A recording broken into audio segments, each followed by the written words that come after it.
What is going on, guys? Welcome back to Clay's Coins, here to bring you some information, education, and better understanding of cryptocurrency and the stock market. I believe competence creates confidence, and the more you learn, the more you can live. Today, we're going to be talking about what is going on with the crypto market and, looking at it, some negative catalysts that I've been noticing over the past few months, in no particular order, but have just been stacking up, and it's nothing crazy, it's nothing too in-depth or, some micro analysis of what's going on, some insider stuff. It's just basic events that have, piled up and one after another have been leading up to this so-called crypto winter that we're seeing right now. So, and then at the end of the video, I'm going to give you guys 3 coins that I think will 5x this year. Even with the market doing what it is, unless we see a absolute crash and we see Bitcoin go down to 20K and Ethereum go down to 1900, then, I'm going to be right there with you guys. But if not, which is most likely not the case, we'll most likely see a reset. And, I'll explain why, because a lot of these things have just really added up and put us in a perfect storm, if you will, of crypto winter that may be here. Before we get into the video, you know the drill by now. Go ahead and hit the like button, hit the subscribe button, hit the notification bell. It really helps out the channel and lets YouTube know that you like the video and that others should see the video. Alright guys, this video is going to have a little bit more face cam than normal. I hope I don't hurt your screen at all, but we're going to talk about some negative catalysts that have been building up for a while here. And, I just have some things jotted down that, I've noticed over the past couple months. I was sitting there thinking about it the other day, and there's just been a few things that have kept happening. It seems like every week or two, another thing happens, another negative catalyst. Keep in mind, though, a lot of this could be institutional investors and articles putting out, bloggers putting out articles rather that put a lot of fear, uncertainty, and doubt into the air so they can take advantage of retail investors making emotional decisions. So take a lot of articles you see with a grain of salt, until it's something confirmed and something, that is a serious event that happens, which is, most of the things we're going to talk about here. So, just off this list, which was nothing extensive, no crazy research went into this. This is just observing what's been going on in the crypto world, the stock market, and everything as a whole, really. So, realistically, just starting right off, we have been at all-time highs over and over. 2021 was a miraculous year for crypto. It made a lot of people millions, if not billions of dollars. When things are going so well for so long, there has to be, every action will have an inverse and opposite reaction. Anytime things are going that well, there has to be something to come back down. I've talked on this channel before about mean reversion and how nature likes to always find the average and correct things, gap fills, and you see that on a larger scale too. You see that on yearly charts and things like that. So when you have all-time highs nonstop and it seems like things can't keep going any higher, it's because they're not going to they can't. They really can't.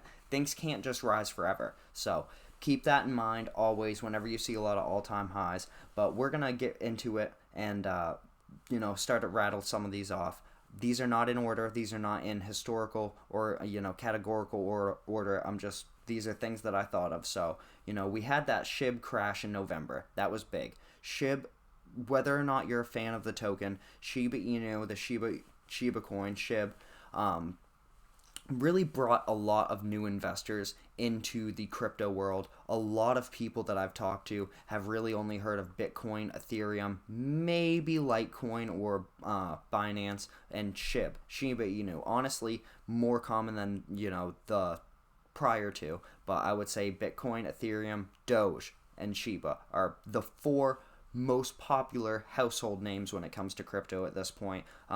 Just the meme token the idea of getting into something that's not really something, but suddenly it is, and it's made people billions of dollars, that explosive possibility, any of the, quote-unquote shit coins that you would hear, anything like that is going to have its attraction. And when you saw Shiba Inu run up so much to, the 4 zeros and 8s, and then it has just nonstop fallen off since there, that's going to cause so much fear, uncertainty, and doubt in just all the Shiba Inu investors. And then when you look at right now, a lot of people aren't going to tell you this, but on CoinMarketCap, it shows you a little analyst thing that shows you how many people are out of the money, in the money, or at the money. Meaning, if they bought it at a certain price, whether or not they're profiting right now, depending on the price they bought it at, whether they're even, or whether they've lost money. And most holders of Shiba Inu as of right now, with the price that it's at, I believe it's at like 4 zeros, 2.8, or 4 zeros in the twos,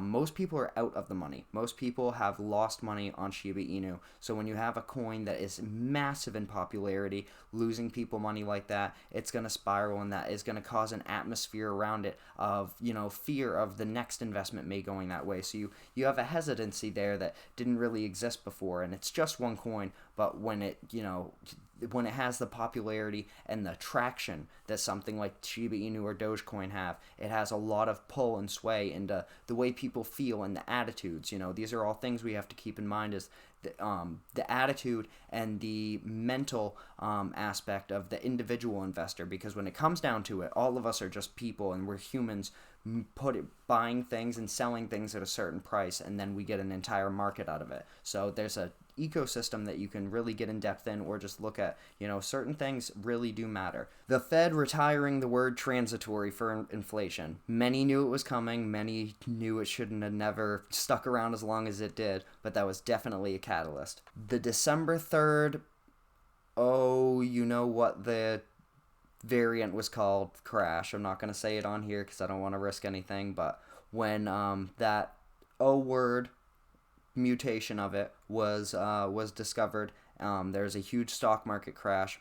Bitcoin fell right after it. That was after it was already coming down, and then that was right around the time that the Fed announced that they were going to be coming out with some tough rate increases to combat inflation. I don't believe they had released what their plan was at that moment, but that's when they said that they're coming at this head on. They're coming at it full force. Why you're going to print off 25% of the total circulation of US dollars in the last 6 months and then spend the next 3 years redoing what you just did, I don't know. I don't make the big bucks. That's just me. I'm not sure where that was taught, but I didn't really learn that in any investment strategies that I've ever looked up. So China banning crypto and Bitcoin mining. Obviously, if you're watching in America, which is, I believe, where a lot of my viewers are. If not, let me know. I'd love to know if you're from somewhere else. That'd be really cool. But China has an incredibly large population.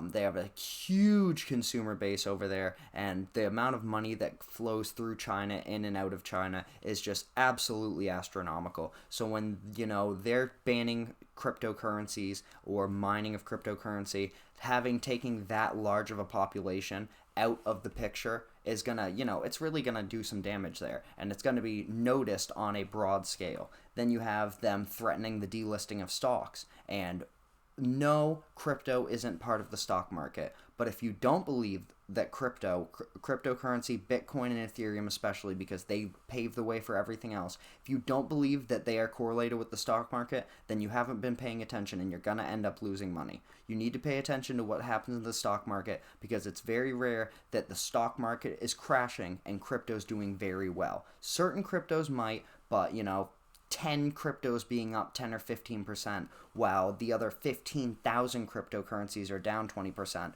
the crypto market's down. When the stock market and the Bitcoin and the S&P 500 and NASDAQ are actually pretty well correlated when you compare the charts. It's pretty cool when they're entirely separate things, and one of, crypto being a nuanced, new age kind of investment plan, if you will, that people are taking, that is getting away from the old school strategies of the stock market and trading like that. Then you have the new one that just came out in Europe. I'm not going to say any words around it just because I don't want to risk anything, but they just had that other one come out in Europe that is a combination of the other two words. In South France, I think they saw the first case of it. So with these, anytime there's a new one, anytime there's a new variant, I hope that's not a keyword, but anytime there's a new one, you're going to see an impact. You're going to see fear. You're going to see uncertainty. You're going to see doubt. You're going to see the stock market react and then instantly try to price it in for the future on what they predict the next one was going to be. Because the original pandemic was so severe in the stock market and so many people lost so much money for in such a quick moment, they're going to avoid that, and they're going to predict they're going to hyperbolize their future predictions and forecasts of what the prices are going to be, so that way if they're wrong, it's, they're not as wrong. If you're predicting that $100 stock is going to go to $20 but it only goes to 50, not so bad, right? So they're kind of expecting the worst and hoping for the best and pricing it in as they go. Another one, the second largest Bitcoin mining operation in the world has been out. I believe it's in Kazakhstan. They've been having massive power outages over there. I think they've been having some protests and stuff like that. Nothing good. So I'm not sure if it's up and running yet, but I did see an article and I've heard some people talking about it. When you have the second largest mining operation or Bitcoin mining operation being out of power and the GPUs not being able to run, that's absolutely going to be felt worldwide. And like I've said, like you'll hear 100 times, like it'll always be true unless something drastic changes. When Bitcoin falls or when Bitcoin pumps, all of the altcoins follow suit. It is that, that's why crypto is so hard to predict, because you have to be able to predict and call Bitcoin. And if you can predict and call Bitcoin, you are going to be a very rich person, because it is so hard to do, because it's the first one to do it. Bitcoin, it's like looking at a bunch of racers before they start racing and calling who the winner's going to be.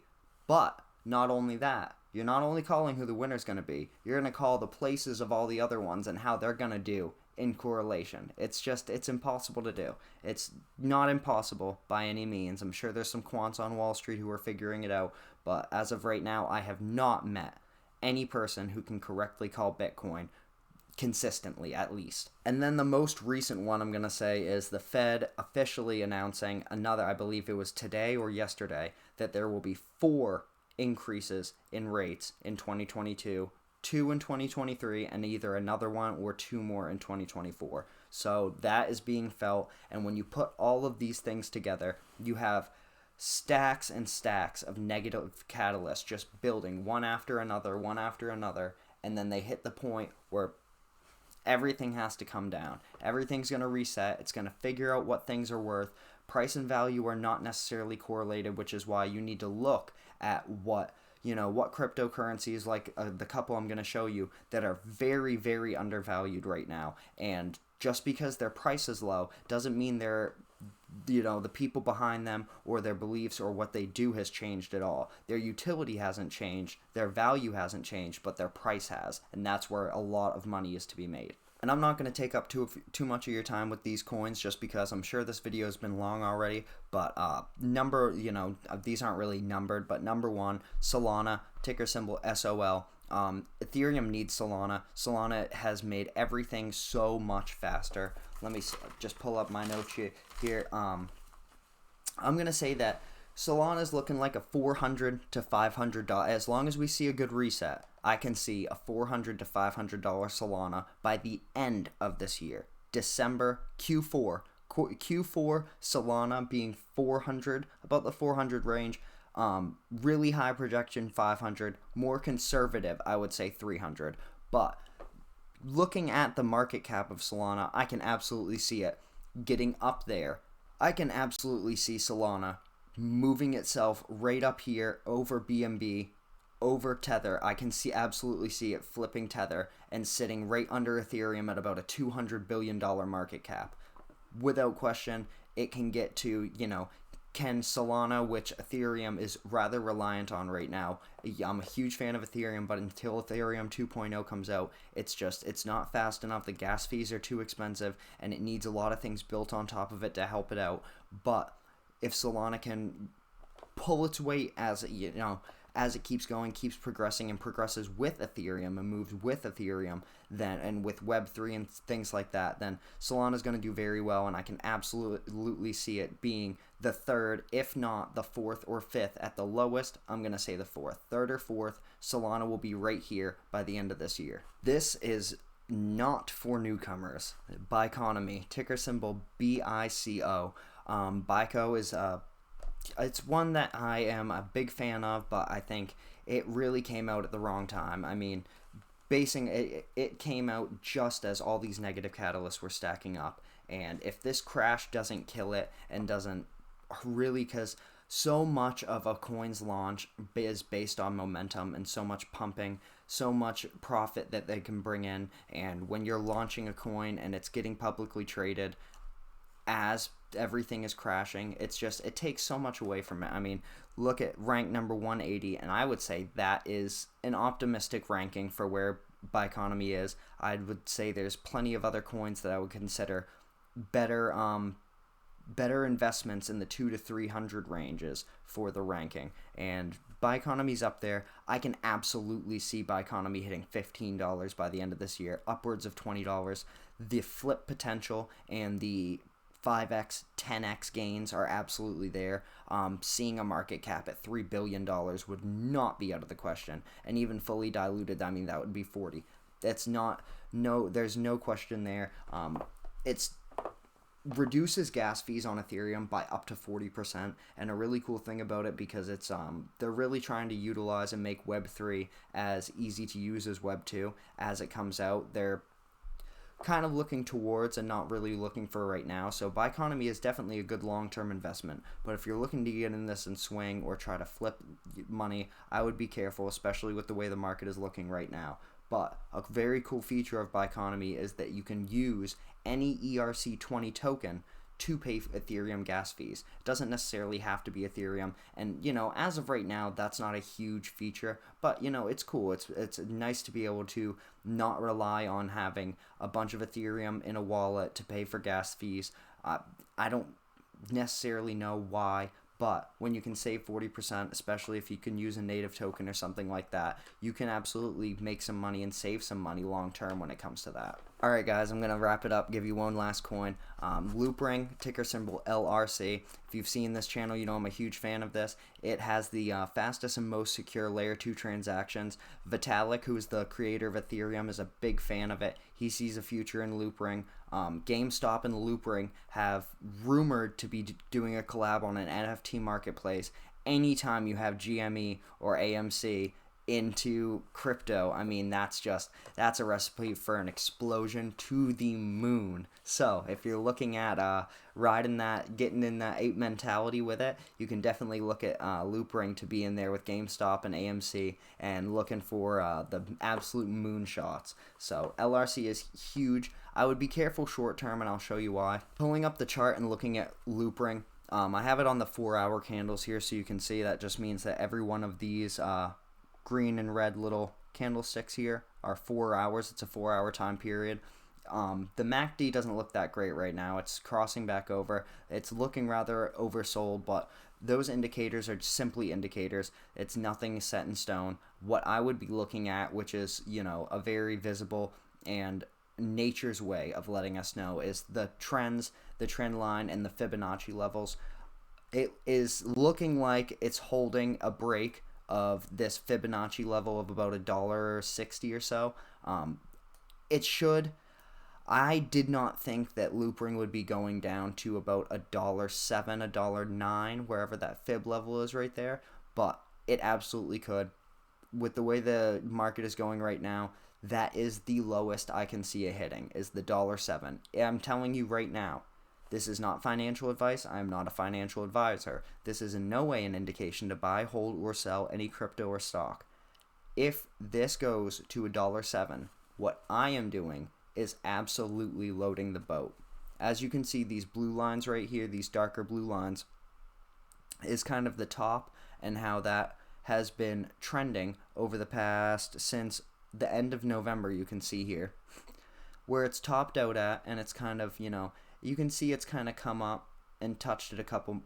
There's been 1, 2, 3, 4 confirmations on the long term, or on this trend line right here, this descending trend line, and then as well as 1, 2, 3, 4 confirmations on this bottom descending trend line.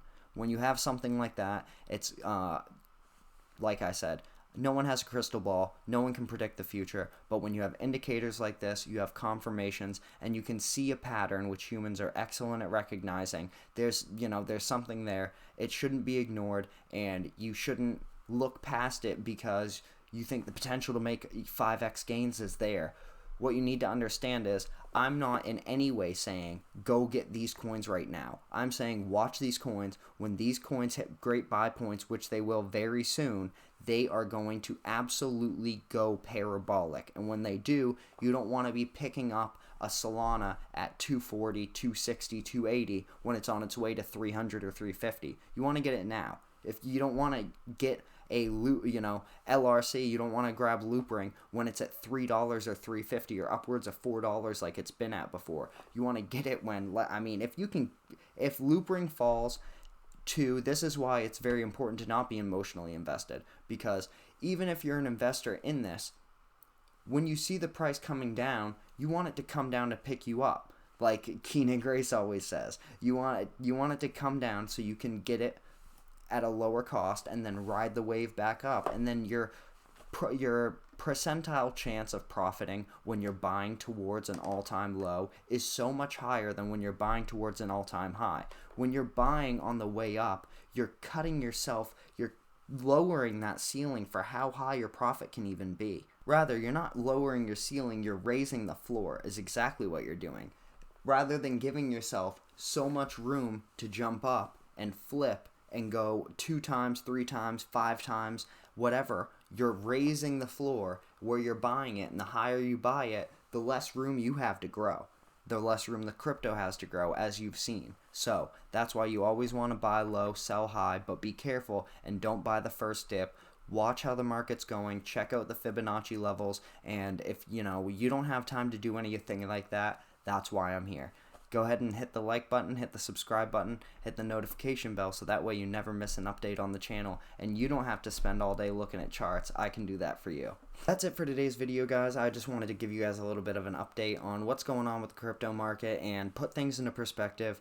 When things happen that are shocking and one thing after another, it seems like we kind of have this short-term memory loss, and it's very easy to focus on the current crisis that's happening. And you see it with the news and media all the time. There's such a fast cycle on the news that it seems like something new is always happening. It doesn't seem how, but when you look back, and hindsight's always 20/20, but that's why it's easy to do things like this, and it's good to do things like this, is you can notice the repetition and the buildup of negative catalysts, and then once that final Jenga piece is pulled, everything comes crashing down, and you can, instead of standing around saying what happened, you can identify, at least so you're prepared and you have an understanding of what is going on. That's why if we learn, we can believe, and the more we learn, we can live. Because when you believe in something, it's so much easier to live. Ask anyone who has belief in anything. Also, guys, one last thing. The coins I mentioned today are in the link in the description on Coinbase. You can get all 3 of them down there right at Coinbase. It's a very simple, easy, user-friendly way.